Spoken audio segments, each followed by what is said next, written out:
Véronique Prince, Christian Dufour, Michel Séauger, bonsoir. Bonsoir. Bonsoir.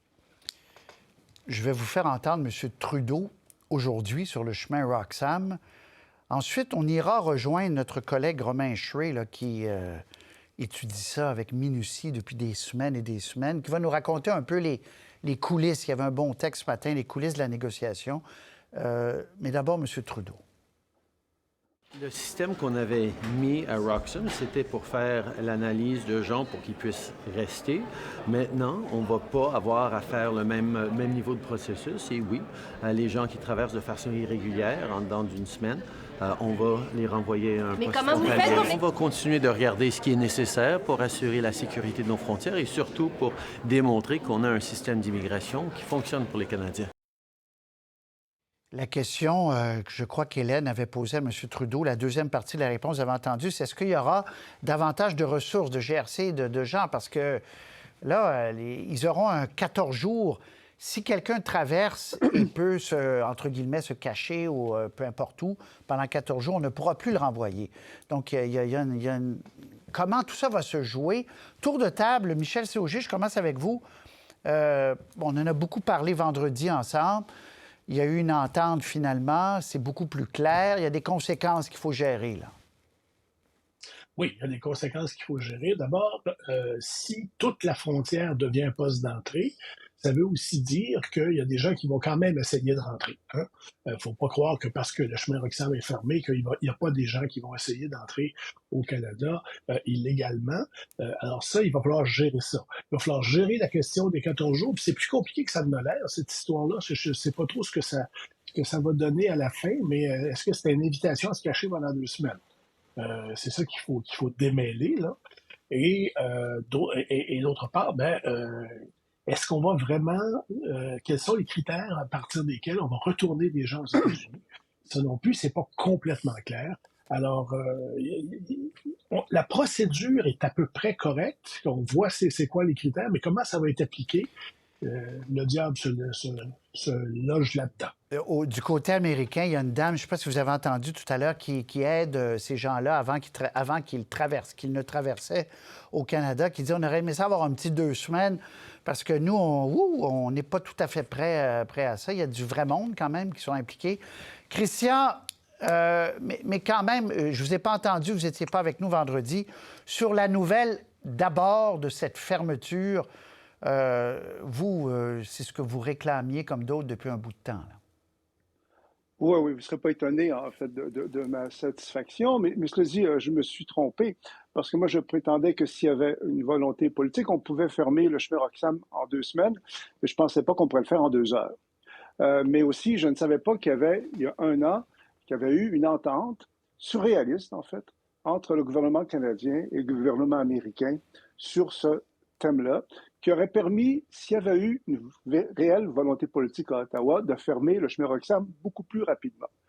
Et c'est là, j'avoue qu'après-midi, peut-être que je me trompe, mes collègues me corrigeront si je me trompe, mais je trouve que c'est odieux et honteux. Ça veut dire que tant que c'était juste un problème québécois, ça n'intéressait pas vraiment le gouvernement fédéral. Il n'y avait pas de volonté politique. La volonté politique est arrivée quand il s'est mis à avoir eu des problèmes à Niagara Falls, quand c'est devenu un problème davantage canadien. Et moi, je veux dire, peut-être que j'ai un mauvais esprit, je me demande s'il n'y a pas certaines personnes dans l'entourage de M. Trudeau qui disent les Québécois qui sont fermés à l'immigration, pour le multiculturalisme, qu'ils supportent le chemin Roxham. Et enfin, par rapport aux problèmes dont on nous parle depuis 3-4 jours, parce qu'il y a du monde réel là, qui sont affectés comme ça, on avait les moyens d'anticiper.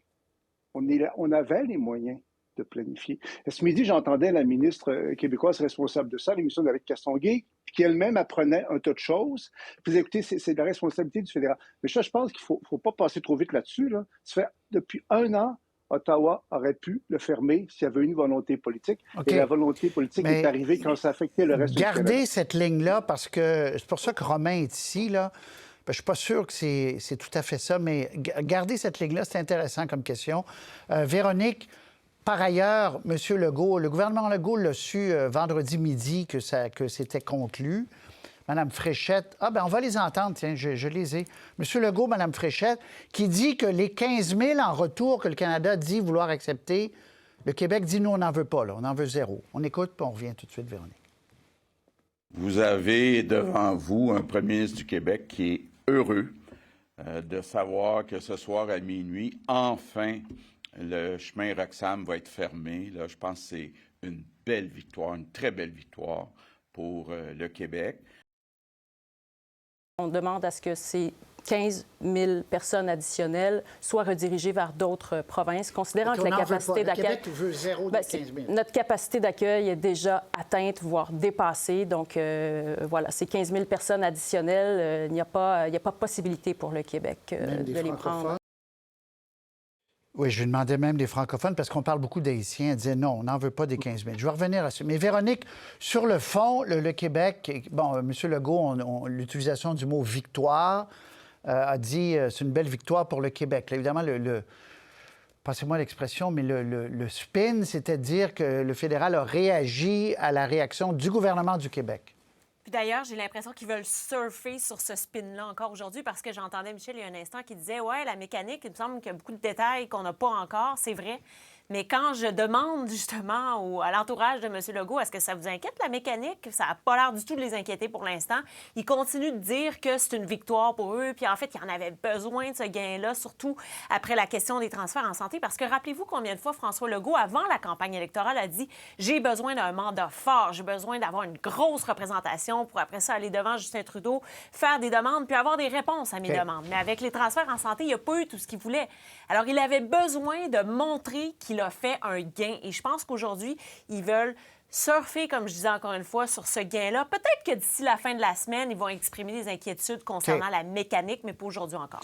OK. Alors, je reprends ce que Christian disait, se demandait. Il dit, votre analyse, Christian, puis quand on regarde la séquence, Romain Chouet, c'est là que je vous accueille. Quand on regarde la séquence, dès que ce sujet-là est devenu pan-canadien, devenu ontarien aussi, on a l'impression que là, la pression envers Washington a été plus forte.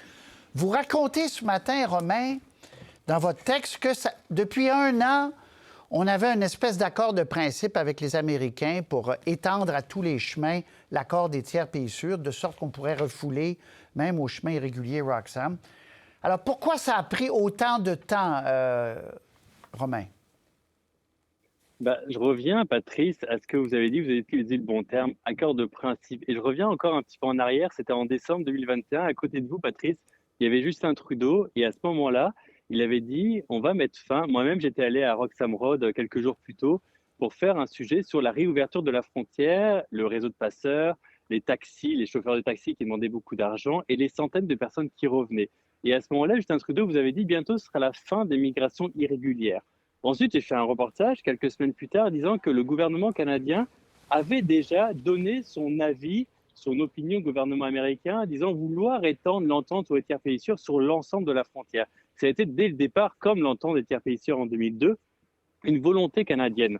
Il y a eu un accord de principe qui a été signé effectivement en mars 2022 et en avril 2022 par le Canada et les États-Unis. Mais là encore, je reviens un petit peu en arrière. À ce moment-là, on parlait à peine d'un record à venir au Canada. Quand ces discussions ont eu lieu, les frontières venaient de rouvrir. Mais pourquoi ça s'est sur pas la fait? Frontière sud. Oui, je vais vous bousculer gentiment. Je sais que je vous aime beaucoup. Pourquoi ça s'est pas fait à ce moment-là, en mars 22, Romain? Eh bien, tout simplement parce que c'était une volonté peut-être de fonctionnaires de négocier, d'étendre, mais c'était absolument pas une priorité pour les Américains. Parce qu'à ce moment-là, quand on a signé cet accord de principe-là, les Américains ont commencé à être pris par un flux incessant de personnes. On parle de centaines de milliers de personnes qui sont arrivées sur la frontière sud. Donc, Joe Biden, souvenez-vous-en, il y a encore quelques mois, quelques semaines, devait parler de ça, d'action à prendre sur la frontière sud. Donc, les Américains n'étaient pas du tout pressés à mettre en accord ce qu'ils ont signé. Donc, mettre en accord le protocole final. Parce que ce n'était pas une entente qui avait été signée, c'était un protocole de négociation. Et il y avait beaucoup d'éléments. Vous les avez mentionnés, notamment les 14 jours. Ce qui a longtemps traîné, on avait parlé depuis des mois notamment, c'était les Américains voulaient savoir combien de temps vous allez attendre avant de nous renvoyer les gens. Il fallait se mettre d'accord sur une date. Les Américains ne voulaient pas que les Canadiens puissent renvoyer des personnes qui puissent être retrouvées, par exemple, 6 mois plus tard, qui vont faire une demande d'asile 5 mois, 6 mois après leur arrivée. Donc, il fallait trouver une date. Il y a une date de 14 jours, c'est encore très flou. Tout s'est négocié à la dernière minute, finalement, pour se mettre d'accord sur les 14 jours, se mettre d'accord également sur l'entrée en vigueur. Et ça s'est fait seulement quelques heures avant l'arrivée de Joe Biden. Très bien. Merci beaucoup. Merci, Romain. Restez là parce que ça se peut que... Mais je voulais vous entendre pour une chose parce que Ottawa seul ne pouvait pas régler ça. Il fallait absolument que les Américains acceptent de rouvrir l'entente des tiers pays sûrs. Là. Mais comment ça se fait, Patrice? Oui, allez-y, Christian. Comment ça se fait, Patrice, qu'on n'a pas su qu'une entente avait été signée? Comment ça se fait que les journalistes ont découvert ça? Il y a quelque chose qui a été signé. Il y a quand même quelque chose qui a été signé. Puis votre journaliste vous dit que ce n'était pas une priorité aux États-Unis. C'est ça. Moi, je me demande si c'était une priorité à Ottawa. Je suis loin d'être sûr que c'était une priorité à Ottawa. Il y a quand même arrivé quelque chose il y a un an. Là. C'était peut-être pas encore finalisé, mais est-ce qu'il fallait vraiment que ça prenne un an? Parce que pour les Québécois, le chemin Roxham, ça a été une horreur, là, ça a été un cancer. Est-ce que c'est normal que ça ait pris un an après la signature de quelque chose il y a un an? Comment ça se fait qu'on ne l'a pas su, qu'il y a une signature? Bien, ça des signatures, là, on joue sur les mots. Là. Il y a eu une entente de principe, mais il n'y avait pas de signature. Parce que tant qu'il n'y a pas d'accord, il n'y a pas d'accord. Là, c'est comme en affaires. Michel C., qu'est-ce que la séquence vous dit? Parce que ce qu'on nous raconte, puis Romain l'explique bien dans son texte ce matin, c'est que Mélanie Joly, les ministres québécois, là, entre autres, Mélanie Joly, a mis tout son poids avec Anthony Blinken pour dire... Là, vous avez besoin de nous aider. Là. On a besoin que ça bouge, effectivement, ce dossier-là, Michel. C'est ce qu'on comprend. Ça, c'est depuis, je vous dirais, 6 mois. Là. Ouais. Il y a 2 choses dans ce dossier-là qui sont en apparence contradictoires, mais qui ne le sont pas. D'abord, ça prend 2 volontés politiques pour que ça arrive, celle du gouvernement américain, celle du gouvernement canadien. Le gouvernement canadien s'y est mis de façon plus sérieuse et a senti des retombées politiques réelles à partir du moment où le maire de Niagara Falls a dit « Hey, moi, je suis pas capable de faire ça. » Vous rejoignez Christian là-dessus. Là-dessus, je rejoins Christian. Mais dire que le gouvernement canadien n'avait aucune volonté politique, non seulement c'est exagéré, mais c'est faux. Ils ont essayé. Une fois que tu conclus un accord de principe avec un autre gouvernement, le temps de mettre les modalités sur la table, ça peut être long, surtout si ce gouvernement-là, à chaque fois, semble-t-il, disait « Nous autres, on a un problème au Sud, vous autres, vous n'êtes pas vraiment un problème. » Alors, il faut comprendre ça aussi. C'est bon. Là, je vais aller à l'autre question. Romain, merci, puis on va vous suivre, on va continuer à vous suivre. Vous suivez ça à la trace. Romain, vraiment, il suit à la trace ce dossier-là. Vous vous souvenez comment il était à Place-Bleue, comment il avait suivi M. Legault lors d'une campagne électorale sur les questions d'immigration. Merci, Romain. Je vous donne congé. Je reviens à l'autre question. Et la question que je vous pose, vous allez la trouver bizarre. Mais la ministre Fréchette nous dit en entrevue vendredi, l'encre est à peine sèche sur l'entente. Le Canada, pour fermer Roxham avec les Américains, s'est engagé à recevoir 15 000 personnes de manière plus ordonnée. Là. Bon. Puis là, le Québec dit, nous, on en veut 0. Véronique, Christian, Michel, est-ce que le Québec peut se soustraire à jamais à cette pression migratoire qui est internationale? Il n'y a pas un pays sur la planète qui ne connaît pas de pression migratoire. Véronique. Pour cette année, en tout cas, Québec considère que oui, ils peuvent se soustraire parce qu'on avait eu les chiffres dernièrement, c'était 99 des migrants qu'on avait accueillis dans la dernière année. Et déjà, le fédéral avait commencé à transférer dans d'autres provinces. Là, maintenant, du côté du Québec, on se dit que ce sera aux autres provinces de faire les pressions comme nous, on a fait. Mais en ayant accueilli 99 on a l'argument béton pour dire c'est assez. OK. Donc, pour cette année, genre... On verra une autre fois. Christian, sur ça, vous avez vu la réponse de Québec sur le 15 000? Bien, pour la première année, je trouve que ça se défend totalement. Là. Le Québec a beaucoup donné là-dedans. On a été exploité là-dedans. Là. Je pense qu'il faut le rappeler. Là. Donc, ça va de soi. Puis c'est juste la première année, de toute façon. Puis rappelons que le Québec est une des sociétés sur la planète, moi je l'ai dit souvent, qui reçoit le plus d'immigrants par rapport à sa population, le plus de réfugiés, le plus de tout. Donc, pour cette année, ça va de soi. Là. C'est bien moins que cette année, ils nous laissent tranquille le système fédéral. Que le fédéral fasse sa job, que le reste du Canada fasse leur job. Même si on parle d'Haïtiens qui parlent français, parce qu'on parle d'Haïtiens. C'est ça, là. À un moment donné, c'est ça l'histoire. C'est qu'il n'y a pas juste un chiffre, il y a des gens. Il y a des gens qui ont de la famille au Québec. Il y a des gens qui parlent déjà français. Ces gens-là devraient être admis parce que c'est un passage normal vers le Canada francophone, puis c'est le Québec.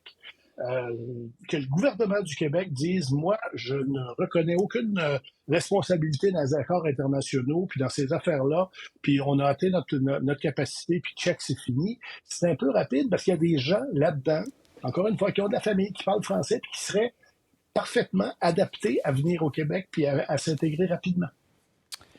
OK. Autre chose, je pense qu'on a bien fait on a fait un bon tour. Ça va, Christian? Ouais. Oui. Bon, très Oui, bien. très bien. Là, je vais vous L'important, c'est parler... que le chemin Roxham était fermé. L'important, c'est que le chemin Roxham est fermé. Mais je vous connaissez souligne mon- amicalement, Christian, que si vous pensez que c'est la fin des pressions migratoires au Canada ou au Québec, je crois que c'est un leurre. Le chemin Roxham, ce que vous soulignez, beaucoup de gens le soulignent, il y avait un déséquilibre évident, là. C'est une évidence. Mais les pressions migratoires ne font que commencer. Là.